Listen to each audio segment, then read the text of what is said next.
నాగేష్ మాట్లాడుతున్నాను.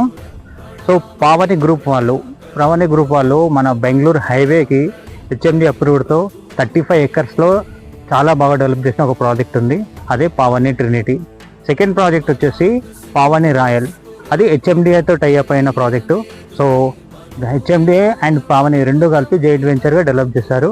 So third venture వచ్చేసి Pavani group వాళ్ళు నిర్మిస్తున్న షాద్నగర్ నుంచి పనిగి రోడ్కి హైవే ఫేసింగ్ ప్రాజెక్టు. సో 10 ఎకర్స్లో డెవలప్ చేశారు. పావని మిడోస్ అండి, మీరు చూస్తున్నారు కదా, కంప్లీట్గా 10 ఎకర్స్.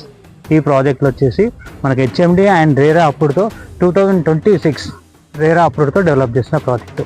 ఈ ప్రాజెక్ట్లో ప్రజెంట్ లాంచింగ్ టైంలో ఉందండి. సో ఆల్ ప్లాట్స్ అవైలబుల్ ఉన్నాయి. సో దీంట్లో మనకు 100 ఫీట్ రోడ్ ఉంటుంది. కమర్షియల్ బిడ్స్ ఎక్కువ ఉన్నాయండి. సో కమర్షియల్ బిడ్ ప్రైస్ ఒక ప్రజెంట్ ఉంది, రెసిడెన్షియల్ ప్లాట్స్ ఒక ప్రైస్లో ఉన్నాయి. ప్రజెంట్ వచ్చేసి మీరు చూస్తున్నారు కదా, సీసీ రోడ్స్ అన్ని కంప్లీట్ అయిపోయాయి. అండర్ గ్రౌండ్ డ్రైనేజ్ వచ్చేసి, ఎలక్ట్రికల్ వర్క్ వచ్చేసి, మున్సిపల్ వాటర్ లైన్ వచ్చేసి, వాటర్ ట్యాంకర్ కూడా వాడుతున్నారు. మనం ఈ 100 ఫీట్ రోడ్స్ ఆనుకొని ప్లాట్స్ అన్ని కూడా చాలా మటుకు అవైలబుల్ ఉన్నాయండి. సో మంచి టైం ఇది. ఎవరైనా ఇన్వెస్ట్ చేయాలనుకున్నప్పుడు